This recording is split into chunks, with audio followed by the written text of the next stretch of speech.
So anyway, how do you feel about the coaching hires? I mean, let's just start with Lincoln Riley to USC. What were your initial thoughts, and what's your overall feeling on it? I mean, he was 55-10 at Oklahoma. He made a couple college football playoff appearances. A couple quarterbacks won the Heisman. It seems like he can really coach. He's really just got to recruit out there, because they've been, people have been coming to California and just stealing everybody. Like Alabama's had a bunch of California quarterbacks and whatever else. So if he can do that, and then, from what I've heard, he's got to rebuild the offensive line and get some defensive players. If he can recruit out there, they can be pretty good. And he's got a much easier path to getting to the college football playoff. And people can whine all they want. Oh, you pussy, you're not going to the SEC. Dude, do you understand how hard it is to get out of the SEC and get into the playoff, much less win the playoff? Like, come on. It's not going to, if he wins a national championship, it's not going to mean anything less. It means he's got a national championship. Okay?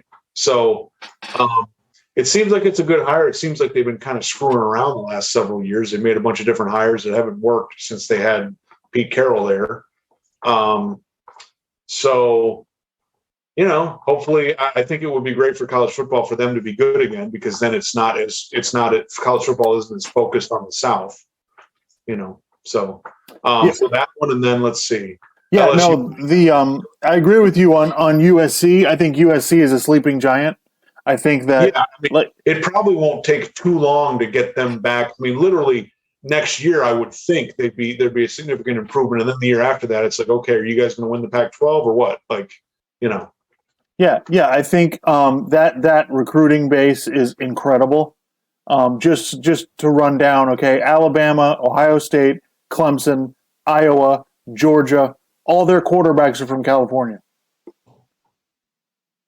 Yeah. So and there've already been decommits from other places that are going to end up from California that are going to go to USC. So all you have to do, and the thing is, you don't even have to keep all the kids that are in California. I said you could get less than half of them, and your program would be incredible. And this leads into my bigger, the ducking the SEC thing. First of all, that's ridiculous. You go with the best job. Like, you want to live in Baton Rouge, Louisiana, or you want to live in Los Angeles? USC is something. It's different. Okay, it's different than these other places. All the programs in the South, other than the University of Miami, are all in small towns. It's the same kind of thing. Parochial. All they care about is that. Los Angeles is a whole different vibe, whole different. I would think that you get a little more leeway with USC.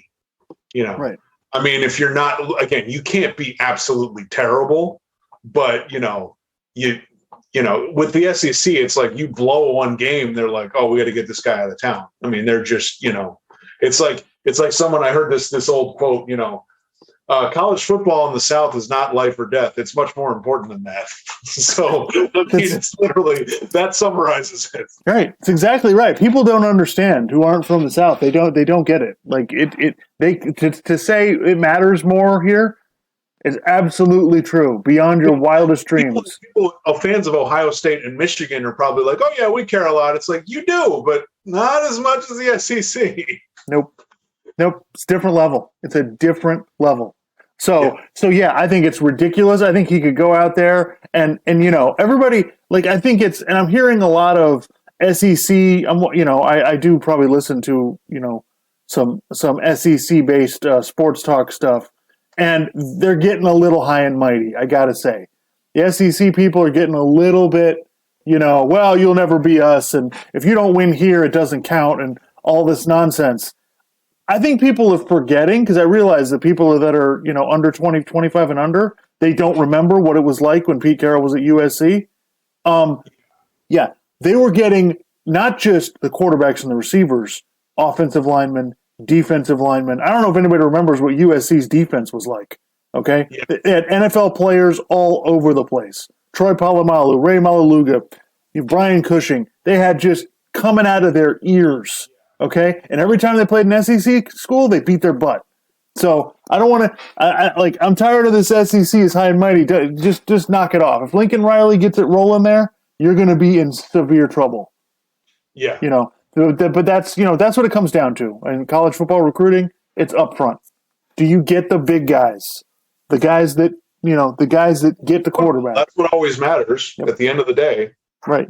So that's it. Can he get those guys? I know Lincoln Riley can get quarterbacks and receivers and running backs. That's not a problem. Right. I understand that. He's got to get the defense, and he's got to get the big guys up front. That's what it'll come down to. He's going to have a serious problem. Yeah. What do you think about Brian Kelly to LSU? Brian Kelly can obviously coach. I mean, that's and you and I were talking about this. People need to understand. Like, remember what it was like before Brian Kelly got there? I mean, it was a mess. Yeah. Okay, he can because you can't. You can only get maybe a couple guys on your team that are going to make it to the NFL. I mean, you can only get a couple fives because they're not going to qualify because it's hard to get into Notre Dame, unlike some of these other state schools in the SEC. So, by the way, not saying you can't get a great education at these different places in the SEC, but whatever. But yeah, it's really difficult to do that. The fact that he got them to the playoff twice and almost got them there a third time and this was supposed to be a rebuilding year for Notre Dame. So he can the funny thing is the people at Notre Dame, like, you guys are going to be, I mean, you guys are going to realize how the other half lives, because they just hired the defensive coordinator. I don't know why the hell they did that, why they're rushing around doing that. Just wait. You probably could have gotten Luke Fickell from Cincinnati, who probably really, really wanted that job. And I mean, he's done a really good job at Cincinnati from what I'm hearing about them. Their defensive scheme and some other stuff they're doing is pretty damn good. So he's recruited some good players at Cincinnati. It's Cincinnati. So we'll get to Marcus Freeman in a minute, but first, for Brian Kelly to LSU, I mean, he can really coach. I mean, he's got to be able to recruit. That's kind of the main thing. You got to get the players in there to be able to do stuff, and then from there, it's kind of you got to get into some of these big games, and you got to figure out a way to beat Saban and beat Georgia and beat these other teams. Well, and the other thing you're exactly right, Brian. First of all, Brian Kelly is a really good coach, and most the general sentiment is that we're undervaluing how good he is. Yeah. Okay. And the evidence of that is that you think you can just bring in a first-year defensive coordinator as your head coach, and you think you can replace Brian Kelly with that. Okay. That's not going to work. Right. So Notre Dame, Ohio State, Michigan, LSU, those schools all have the same problem. Okay. They all think they're better than they are. Okay.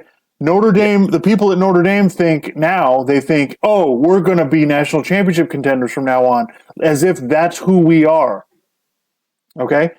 From when Lou Holtz left Notre Dame to now, that is not who you are. Okay? They messed the last couple of years with Lou Holtz. Yep. And then it was basically from there, it was like they went to these different guys, and then they got Charlie Weiss, who was clearly not a college coach, So, yeah, I don't. Yeah. Brian Kelly was getting guys from the South. Kyle Hamilton is going to go probably top 5, top 10 in the draft from Atlanta. Okay? He was getting defensive linemen from the South. Notre Dame doesn't get those guys. So I think Brian Kelly to LSU is a home run.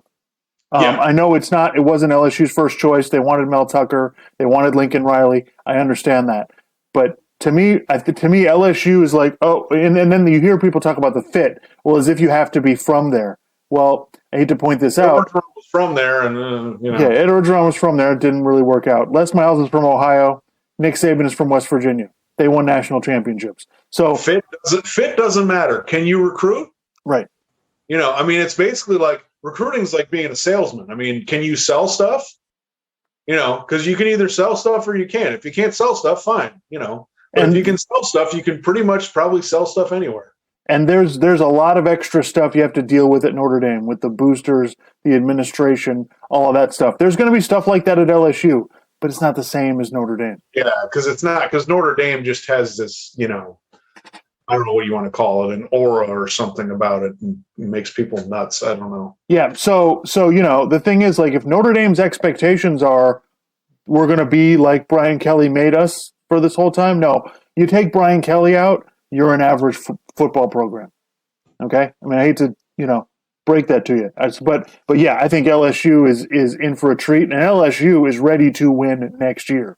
They almost beat Alabama this season with half their players out, And, Ed Orgeron obviously, couldn't keep it together there. If Brian Kelly can get the right staff, this is the problem. One of the things that Harbaugh had a problem with that he finally corrected is he got the defensive and offensive coordinators, that fit and now that are really good, and now he's carrying them because the guys they had before that weren't getting it done, so he got rid of them. So, I think Brian Kelly's an absolute home run. I think, we already mentioned this, but, they hired the defensive coordinator. Guys who get, defense, they promoted their defensive coordinator.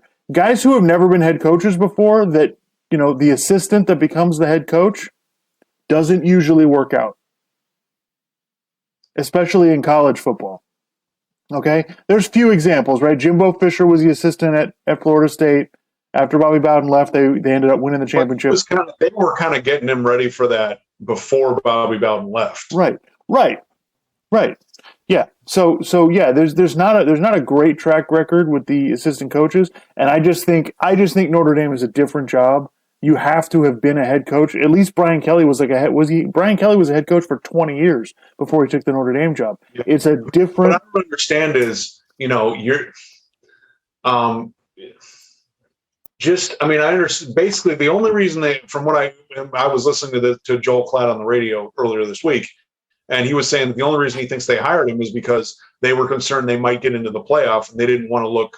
They wanted to look stable for the playoff committee, for the college football playoff committee. Which, okay, just name him an interim coach. Just have him ready for that, and then if that doesn't work out, then you go look for somebody else. Like, I don't understand. They made, in my opinion, they made this decision out of fear, right? Yeah. They were afraid of losing Marcus Freeman. They didn't want that to happen. They were afraid of losing him and then not being able to get Luke Fickell.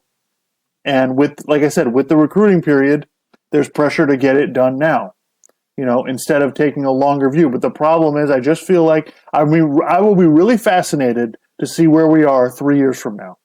What is the status 3 years from now? Is Notre Dame unhappy with going 8-4, and are they going to can their coach? And is Brian Kelly winning enough at LSU? Because those two things could go volatile anytime now. So, listen, I am all in on the USC thing. I think it's great, and I really want, part of me really wants USC to be good. That's part of it, because it would really help college football. Because as I brought up before on this podcast, as soon as USC went south, and Pete Carroll left, and Mac Brown left Texas, Nick Saban and Dabo Swinney took over. Yeah. Okay? So if we want more parity and we want more years like this, we need USC to pick it up. Yeah. So the other thing is, looks like there's all kinds of stuff. I don't know if it's official yet, but the Oregon coach. Venables might be the coach at Oklahoma. Right. Brett Venables is going to Oklahoma. Mario Cristobal from Oregon may be going to the University of Miami, which really confuses me because Miami currently has a coach. So I'm not sure, I think that can happen. I'm not sure how that's going. But anyway, so that it just enlightens my point about, this college football. You know what? Just a quick anecdote about something like that. So my first job, I was writing a newsletter for college athletics. And so I interviewed a bunch of different people. And sometimes I did site visits where I would go to an athletic department and spend the day with the athletic director, and I'd talk about different stuff and see kind of what they do on a daily basis. So because I was in South Florida, I was limited to where I could go. So I went to Florida International University, and I met the AD at the time. And so I met him. We had a good day, whatever. A month later, I'm listening to ESPN radio, and they're like, "Oh, we're now interviewing the new athletic director at FIU. It's this guy who was not the person that I spent the day with." And then it was funny. I was doing another newsletter for a different aspect of higher education, and I did another site visit at FIU with this administrator, and I happened to mention that, and he goes, "Yeah, that wasn't handled that well in terms of getting rid of the other guy and then bringing the other guy in." So this situation reminds me exactly of that. So it's kind of, it's like, maybe that would happen. I don't know. We'll see. Yeah, I'm not as bullish on somebody taking the University of Miami job. I think because of the way Florida is, where there's so much competition for recruiting, USC doesn't have the same problem. The Pac-12 is not. Miami's a private school. Well, so is USC. Yeah, so is USC, but USC is in California, and it just seems like, Miami. I mean, well, USC is, and they're not okay. They're competing with UCLA, but UCLA is not as like football centric as USC. UCLA is like, we want to win national championships in all these other sports, all these Olympic sports, and all this other Right. stuff. USC is more like the Yankees or the Lakers. Like if you're Exactly. good in California, you're going to USC. Yeah, Miami, exactly. But the problem Miami. in Florida is you have UF as a state school, Florida State is a state school, and then you have you got FAU, FIU, University of South Florida. You have a bunch of others that can kind of. So it's a lot tougher, I think. Yep. All right. So we'll get off this coaching stuff.